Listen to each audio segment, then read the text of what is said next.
الرجيم أعوذ بالله من الشيطان الرجيم بسم الله الرحمن الرحيم عما يتساءلون عن النبأ العظيم الذي هم فيه مختلفون۔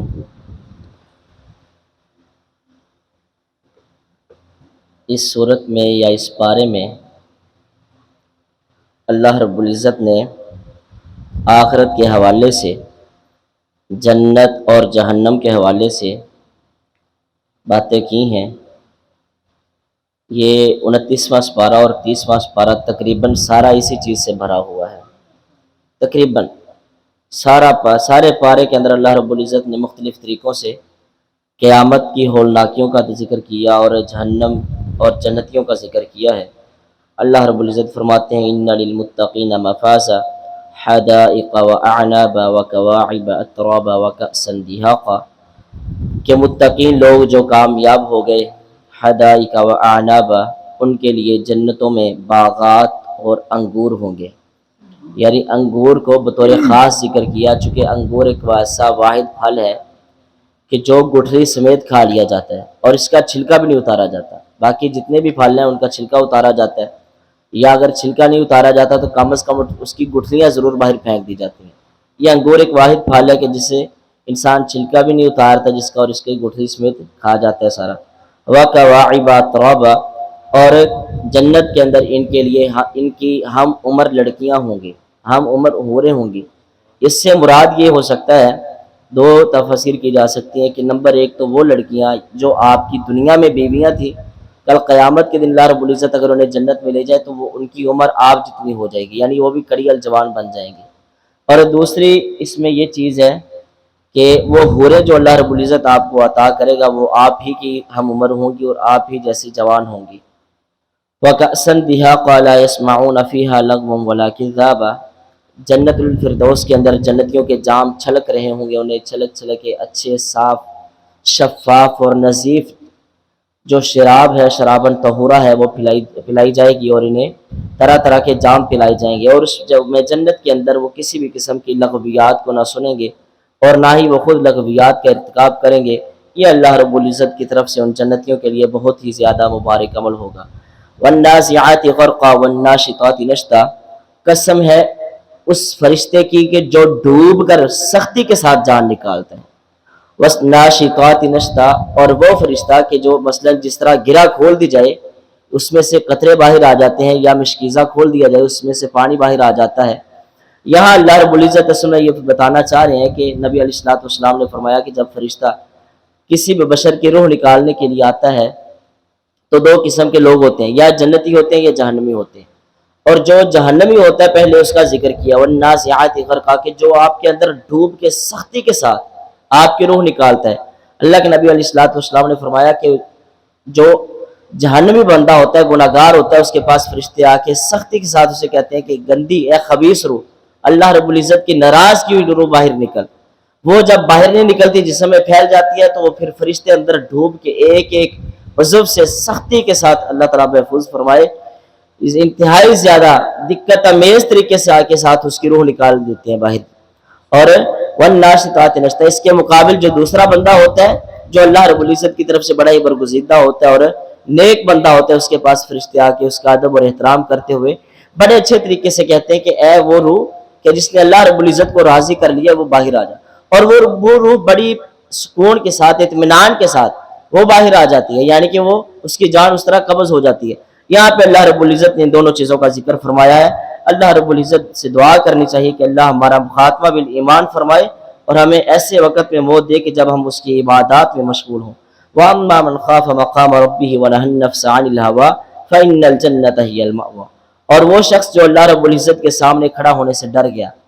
اس کا مطلب یہ ہے، بعض لوگ یہ کہتے ہیں کھڑا ہونے سے ڈر گیا کا مطلب بندہ اللہ دے کے کھڑے نہ ہوئے، میں ڈر گیا نا اللہ دے کے کھڑا ہوں، تو انسان اللہ کے سامنے کھڑے نہ ہو تو پھر ٹھیک ہے کام چل جائے گا۔ یہاں یہ مطلب نہیں ہے، مطلب یہ ہے کہ وہ انسان قیام میں، رکوع میں، سجود میں روتا رہتا ہے، زارو کتار روتا ہے، اور وہ اس دن سے ڈرتا ہے کہ جب کل قیامت کے دن اللہ رب العزت حساب کتاب لیں گے، وہ اس دن کھڑے ہونے سے ڈرتا ہے کہ میں وہاں پہ جا کے کیا حساب دوں گا، میرے گناہ، میرے غلطیاں اس قدر زیادہ ہیں، میں اللہ رب العزت کو حساب نہیں دے سکتا۔ اور جس سے اللہ رب العزت نے حساب لے لیا اس کا بچنا مشکل ہے۔ اللہ تعالیٰ ہمیں بغیر حساب کے جنت الفردوس کا داخلہ نصیب فرمائے۔ عبس وتولى ان جاءه الاعمى وما يدرك لعله يزكى، یہ صورت ایسے موقع پہ نازل ہوئی تھی کہ اللہ کے نبی علیہ الصلوۃ والسلام کے فرشتے، اللہ کے نبی علیہ الصلوۃ والسلام کے صحابی سیدنا عبداللہ بن ام مکتوم رضی اللہ تعالی عنہ چونکہ نبینے تھے، تو وہ پاس بیٹھے ہوئے تھے، اللہ کے نبی علیہ الصلوۃ والسلام کے پاس آئے تو اللہ کے نبی علیہ الصلوۃ والسلام کے پاس کچھ کفار سردار بھی بیٹھے ہوئے تھے۔ اللہ کے نبی نے اپنے مسلمان صحابی سے منہ پھیر لیا، منہ پھیر کے جو کافر سردار تھے اس کی طرف کر لیا، تاکہ یہ جو کافر سردار ہے اسے میں سمجھاؤں یہ مسلمان ہو جائے، اسلام قبول کر لے۔ تو اللہ کے نبی علیہ الصلوۃ والسلام کا یہ رویہ کہ جو مسلمان کے ساتھ صرف وقتی طور پہ یہ رویہ تھا،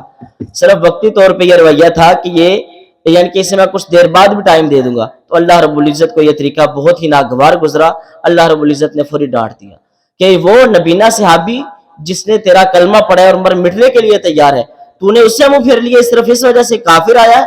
کافر مسلمان ہو یا نہ ہو وہ الگ معاملہ ہے، لیکن جو میرا بندہ میری توحید پہ کاربند رہنے والا تیرے دربار میں آ گیا ہے تو اس کی پہلے بات سن، اس کے مسائل جو ہے وہ حل کر۔ اس سے یہاں سے ہمیں پتہ یہ چلتا ہے کہ بس اوقات اس طرح ہوتا ہے جب بڑے لوگ آ جائیں نا تو انسان جو مشکل یہاں پہ لوگ ہوتے ہیں انہیں چھوڑ دیتے ہیں، اور اکثر ایسا ہوتا ہے مسجد میں کوئی بڑا مولوی صاحب آئے نا باہر سے، جو بیچارہ ساری عمر وہاں پہ نمازیں کروانے والا ہے یا جمعے کروانے والا، لوگ اسے بھول جاتے ہیں یار وہ بھی کوئی چیز ہے، اور جو باہر سے نیا ہے اس کی طرف اس کے ہاتھ پاؤں چومنا شروع کر دیتے ہیں۔ وہ 5 منٹ کے لیے آیا ہے اور جو بیچارہ ساری عمر آپ کو ادھر نمازیں کروا رہا ہے، پورا مہینہ تراویاں پڑھا رہا ہے یا جو دیگر چیزیں کر رہا ہے، آپ اس کی عزت اور عظمت اور اس کی توقیر میں کمی کر دیتے ہیں۔ اس سے ہمیں یہ بھی سبق لینا چاہیے کہ جو آپ کے پہلے لوگ ہیں اور آپ کے پاس مستقل ہیں، سب سے زیادہ عزت تکریم اور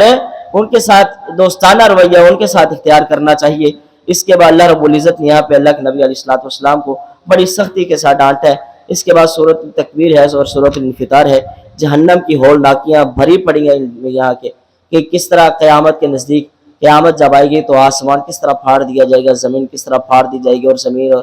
آسمان اپنی جو بھی اندر چیزیں چھپی ہوں گی وہ باہر نکال دیں گی۔ وَيْلٌ لِّلْمُطَفِّفِينَ الَّذِينَ إِذَا اكْتَالُوا عَلَى النَّاسِ يَسْتَوْفُونَ وَإِذَا كَالُوهُمْ أَوْ وَزَنُوهُمْ يُخْسِرُونَ۔ ہلاکت ہے ان لوگوں کے لیے یا ان تاجروں کے لیے یا ان دکانداروں کے لیے کہ جو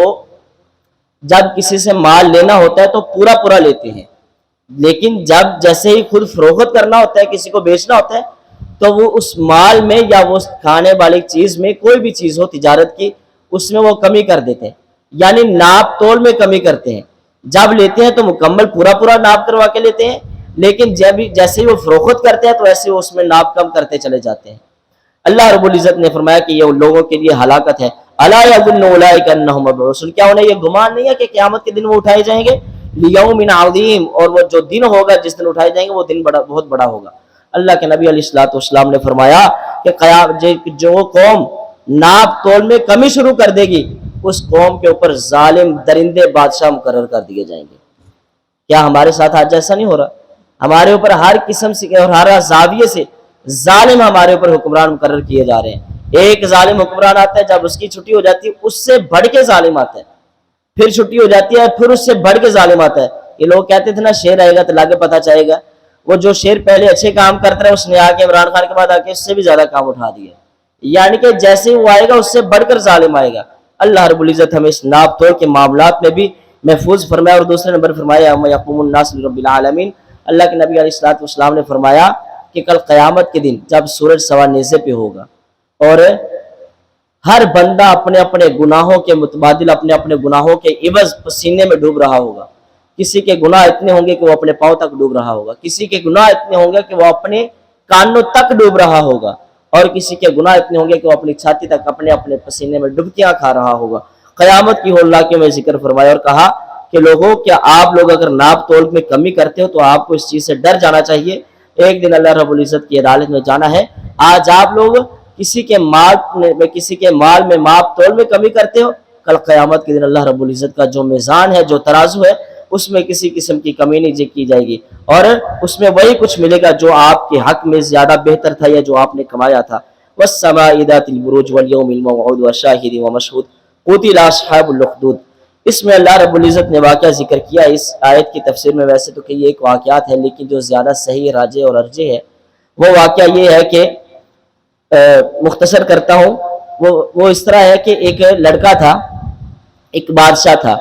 اس کے پاس ایک ساحر تھا یعنی کہ جادوگر تھا. جب جادوگر کی عمر ادھیڑ ہو گئی یا مرگ کے فوتگی کے قریب ہو گیا, اس نے بادشاہ سے کہا کہ مجھے تو کوئی ایک لڑکا دے دے جو ذہین و فتین ہو, میں اسے اپنا جادو سکھا دوں, اسے اپنا علم سکھا دوں. بادشاہ نے اسے ایک لڑکا دے دیا. وہ جو لڑکا تھا اس جادوگر کے جانے کے پاس سے پہلے ایک راہب کے پاس بھی جایا کرتا تھا. جو راہب تھا وہ اسے صحیح باتیں بتایا کرتا تھا, جبکہ جو جادوگر تھا وہ جو حالات کے مطابق, دنیا کے مطابق جو جادوگر تھا وہی چیزیں بتایا کرتا تھا. یہ جو لڑکا تھا جب کسی نبینے کی آنکھ پہ ہاتھ پھیر دیتا تو اللہ رب العزت اسے بلا ہی واپس کر دیتے, اور جب کوئی بکوڑ کی بیماری میں, جو سب سے زہریلی بیماری ہے, اس میں مبتلا ہو جاتا تو اسے ہاتھ پھیرتا, اللہ رب العزت اسے شفا دے دیتے. اس بادشاہ کو پتا چلا تو اس نے اس راہب کو بھی مروا دیا, اور یہ جو بچہ تھا اسے مروانے کی بار بار کوشش کی, یہ بچہ نہ مرا. اور اس بچے نے کہا کہ تو اس طرح کر, مجھے سب کو بلا لے, سب کے سامنے, پھر تو کہنا بسم ربک الغلام, میں اس غلام کا جو رب ہے نا اس کے نام سے اسے قتل کر رہا ہوں, جب تو یہ کہے گا تو میں اس وقت مر جاؤں گا. بادشاہ نے اسی کیا, بسم ربک الغلام کے الفاظ بولے اور اس پر تیر پھینکا. وہ جو بچہ تھا وہ فوت ہو گیا, وہ شہید ہو گیا. یہ بچے کا شہید ہونا تھا, جو ساری بستی والے تھے مسلمان ہو گئے کہ یہ بچہ جو آپ کو خود ہی بتا رہا ہے کہ اس طریقے سے میں قتل ہوں گا, گویا کہ یہ بچہ مومن ہے, یہ بچہ صحیح مسلمان ہے اور توحید پہ کاربند ہے, یہ ساری کی ساری بستی مسلمان ہوگی. اس بادشاہ نے کہا کہ جو لوگ مسلمان ہوئے ہیں نا, اس طرح کرو کہ جو گلیاں ہیں, جو بازار ہیں, ان کی نکروں پہ یا ان کے کناروں پہ ایک خندق کھدوائی جائے یا گھڑا کھدوایا جائے, گڑھے کھدوا کے اس میں آگ لگائی جائے. جب آگ بالکل اچھی طرح بھڑک جائے پھر جو مسلمان ہوئے انہیں آگ میں پھینک دیا جائے. پھر ایسے ہی کیا گیا, النار ذات الوقود اذ هم علیہا قعود. اللہ رب العزت فرماتے ہیں کہ جب وہ لوگ اس آگ میں جل رہے تھے, مسلمان مومن اس آگ میں جل رہے تھے, تو یہ ظالم لوگ وہاں پہ بیٹھ کے, کناروں پہ بیٹھ کے ان کا تماشا دیکھ رہے تھے. کل قیامت کا دن ہوگا, اللہ رب العزت فرماتے ہیں کہ اسی طرح لوگوں کو بھی جہنم میں پھینکا جائے گا, اور یہ جو لوگ ان پہ ہنستے تھے کل قیامت کے دن یہی لوگ انہی پہ ہنسیں گے. اور پھر اللہ رب العزت فرماتے ہیں وجوہ یومئذ خاشعہ عاملۃ ناصبہ تصلی نارا حامیہ, کہ قیامت کے دن وہ چہرے انتہائی زیادہ خوف زدہ ہوں گے, ڈھانپے ہوئے ہوں گے. عاملۃ ناصبہ, کہ جو عبادات کر کے تھک چکے ہوں گے, یعنی نمازیں پڑھ کے تھک چکے ہوں گے, صدقات و خیرات کر کے تھک چکے ہوں گے. ان لوگوں کے ساتھ معاملہ کیا ہوگا, تصلی نارا حامیہ, انہیں جہنم کی کھولتی ہوئی آگ میں پھینک دیا جائے گا. نمازیوں کو, صدقات و خیرات کرنے والوں کو, کیونکہ انہوں نے اللہ کے نبی علیہ الصلوۃ والسلام کے طریقے کے مطابق اپنے اعمال کو نہیں کیا ہوگا. اللہ کے نبی علیہ الصلوۃ والسلام کہتے ہیں کہ کل قیامت کے دن میں حوض کوثر پہ تشریف رکھوں گا, میں پانی پلا رہا ہوں گا, ایک بہت بڑی جماعت آئے گی, میں انہیں پانی پلانے لگوں گا تو میرے اور ان کے درمیان ایک دیوار حائل کر دی جائے گی, انہیں دور کر دیا جائے گا. میں کہوں گا اللہ یہ مسلمان ہی تو ہے, میری امت ہے, کیوں نہیں آنے دے رہا؟ مجھے کہا جائے گا کہ یہ وہ لوگ ہیں کہ جنہوں نے آپ کے جانے کے بعد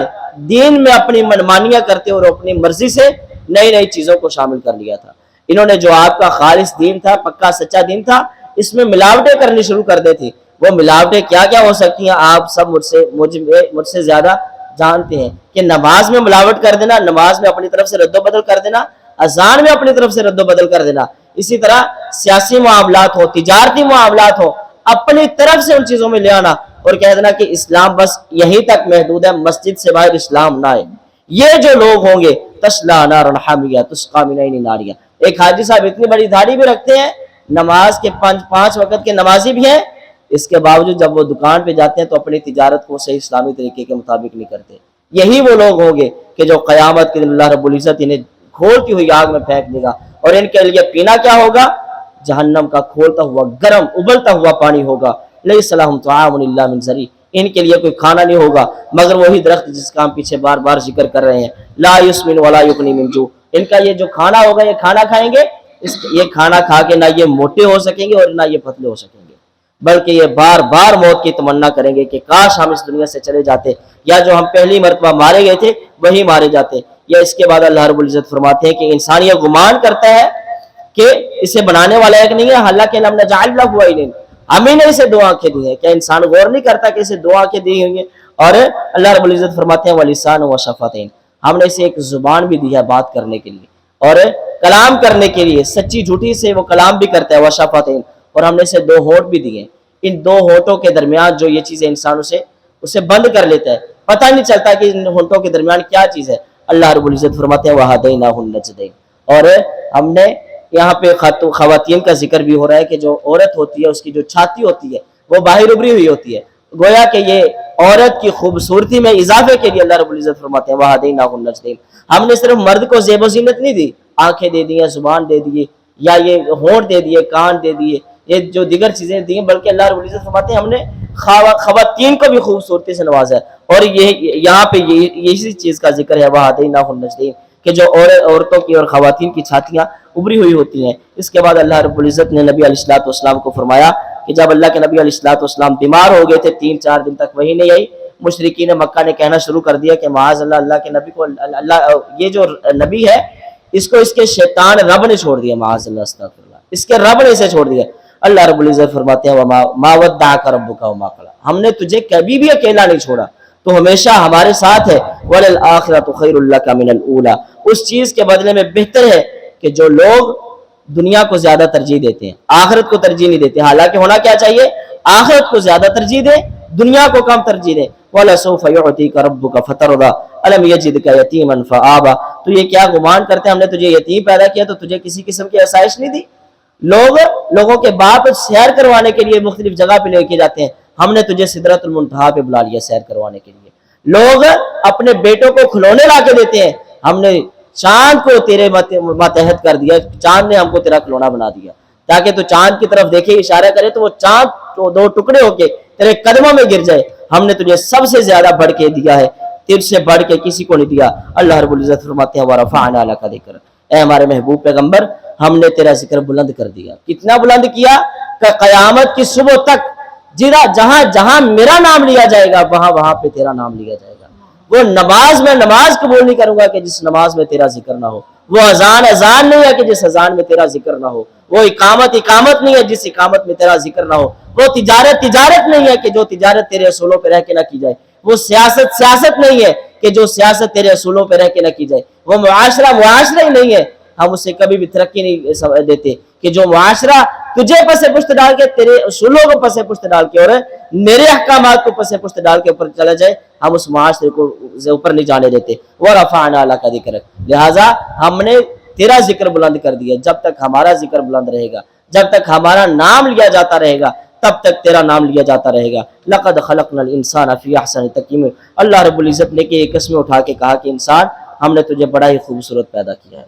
تو یہ کہتا ہے کہ میرا رنگ کالا ہے یا میں بدصورت ہوں؟ اللہ فرماتے ہیں ہمارے ہاں یہ معیار نہیں ہے، ہمارے ہاں معیار تقویٰ ہے۔ اگر تیرا دل صاف ہے اور سفید ہے، اندر سے ایمان والا ہے، تقوی والا ہے، اللہ رب العزت فرماتے ہیں یہ بندہ ہمارے لیے بڑا محبوب ہے۔ رنگ جیسا مرضی ہو، لیکن اگر رنگ بڑا خوبصورت ہو، ابو لہب کی طرح چہرہ شعلے مار رہا ہو، اتنا خوبصورت ہو کہ جو عورت دیکھے وہ فدا ہو جائے، حسن جیسا بھی رنگ ہو، لیکن اگر کام ابو لہب والے ہوں گے، ہم رنگ نہیں دیکھتے، ہم خوبصورتی نہیں دیکھتے، ہم دل دیکھتے ہیں۔ اگر کام غلط ہے، ابو جہل والے کام، ابو لہب والے کام ہے، تو ہم خوبصورت چہرے والے ابو لہب کو بھی جہنم میں پھینک دیں گے۔ ہمارے ہاں یہ خوبصورتی کا معیار تیرے دل کا تقویٰ ہے۔ اللہ رب العزت اس کے بعد جو سب سے پہلی وحی نازل ہوئی ہے، اقرأ بسم ربک الذی خلق، خلق الانسان من علق، یہاں پہ اللہ رب العزت نے قلم کی افادیت اور پڑھنے کے حوالے سے، تعلیم و تعلم کے حوالے سے ایک بڑی ہی پیاری گفتگو فرمائی ہے کہ سب سے پہلے جو انسان پڑھے، اللہ کے نبی کو پڑھا گیا نا، پہلے پڑھ، اقرا اقرا اقرا کہا جاتا رہا، اللہ کے نبی نہیں پڑھا، کیوں نہیں پڑھا؟ بسم ربک الذی خلق، جب تک بسم ربک الذی نہیں کہا گیا اللہ کے نبی نے نہیں پڑھا۔ پہلے جبرائیل نے صرف اقرا کہا، اقرا پڑھ، اللہ کے نبی انکار کرتے ہیں کہ مجھے پڑھنا نہیں آتا، میں پڑھوں گا ہی نہیں۔ پھر جیسے کہا بسم ربک الذی خلق، اللہ کے نبی علیہ الصلوۃ والسلام نے فوری پڑھنا شروع کر دیا۔ اس کا مطلب یہ ہے کہ جب بھی انسان تعلیم و تعلم کے معاملات ہوں یا دنیاوی معاملات ہوں، کسی بھی اعتبار سے کسی بھی کام کا آغاز کرے تو وہ سب سے پہلے اللہ رب العزت کا نام لے۔ پھر اللہ رب العزت نے یہاں پہ قلم کی افادیت کو بیان کیا ہے کہ علم حاصل کرنے کا ایک بہترین ذریعہ قلم بھی ہے۔ اگر قلم کے ساتھ آپ علم حاصل نہیں کرتے، گویا کہ آپ کے علم میں صحیح طریقے سے وہ پختگی حاصل نہیں ہوگی۔ اس کے بعد سورۃ قدر کے حوالے سے ہم ویسے گزشتہ سورۃ دخان میں بھی بات کر رہے تھے کہ اصل وہ جو مبارک رات ہے وہ شب برات نہیں ہے، بلکہ یہ جو طاق راتیں ہیں اس میں سے جو لیلۃ القدر کی رات ہے، یہاں پہ اللہ رب العزت نے اس چیز کا ذکر فرمایا کہ اسی رات میں ہم نے قرآن کو نازل کیا، اسی رات میں ہم فیصلے کرتے ہیں جنت کے، جہنم کے، یا کسی انسان کو کیا دینا۔ ایک تو وہ فیصلے ہیں کہ جو ہماری پیدائش سے قبل لکھے گئے ہیں، اور کچھ وہ فیصلے ہوتے ہیں اللہ رب العزت نے حالات میں چھوڑے ہیں کہ انسان کس طرف جانا جاتا ہے۔ انا ہدیناہ السبیل اما شاکرا و اما کفورا، ہم نے دو راستے دے دیے، انسان جدھر جانا چاہتا ہے ادھر چلا جائے۔ اللہ رب العزت فرماتے ہیں اس رات میں ہم یہ فیصلے کرتے ہیں۔ یہ رات کب تک رہتی ہے؟ حتی مطلع الفجر، جب تک فجر طلوع نہیں ہوتی تب تک یہ رات رہتی ہے۔ اس کے بعد اللہ رب العزت نے سورۃ البینہ میں بھی جنت کے اور جہنمیوں کا ذکر فرمایا کہ ان الذین کفروا من اہل الکتاب والمشرکین فی نار جہنم خالدین فیہا اولئک هم شر البریہ، کہ وہ لوگ جنہوں نے کفر کیا اور مشرک بن گئے یہ جہنم میں داخل کر دیے جائیں گے، اور یہی سب سے برے لوگ ہیں۔ آگے اللہ رب العزت فرماتے ہیں ان الذین آمنوا وعملوا الصالحات اولئک هم خیر البریہ، کہ جن لوگوں نے اچھے عمل کیے، نیک عمل کیے، یہی ہمارے برگزیدہ اور اچھے لوگ ہیں۔ اس کے بعد اللہ رب العزت نے سورۃ الزلزال کے اندر اللہ اکبر قیامت کی ہولناکیوں کا پھر ذکر فرمایا ہے کہ کس طرح زمین کو ہلا دیا جائے گا، زمین اپنے سارے کے سارے ذخائر باہر اگل دے گی، جو کچھ بھی زمین میں چھپا ہوگا وہ باہر آ جائے گا، اور اس دن اللہ رب العزت فرماتے ہیں کہ کوئی ایک ذرہ برابر بھی کسی نے نیکی کی ہوگی ہم وہ بھی سامنے ظاہر کر دیں گے، ذرہ برابر بھی کسی نے برائی کی ہوگی، شرک کیا ہوگا یا ہماری توحید سے دور رہا ہوگا، ہمارے معاملات میں لغویات کا استعمال کیا ہوگا، اللہ رب العزت فرماتے ہیں وہ بھی ہم اس کے سامنے ظاہر کر دیں گے۔ اس کے بعد سورۃ القاریہ ہے اور سورۃ العادیات ہے، اس سب میں اللہ رب العزت نے جہنم کے یا قیامت کی ہولناکیوں کا ذکر فرمایا ہے۔ کل انشاءاللہ الرحمن جو ایک دو صورتیں ہیں ان جو اہم ہوں گی اس میں سے ہم کچھ ذکر کرنے کی کوشش کریں گے۔ کل کا پروگرام بھی انشاءاللہ انتہائی زیادہ مختصر ہوگا۔ اللہ رب العزت سے دعا ہے کہ اللہ رب العزت ہمارا شمار جنتیوں میں کر دے اور جہنمیوں سے ہمیں خارج کر دے۔ ھذا ما کان عندی واللہ تعالی اعلم بالصواب۔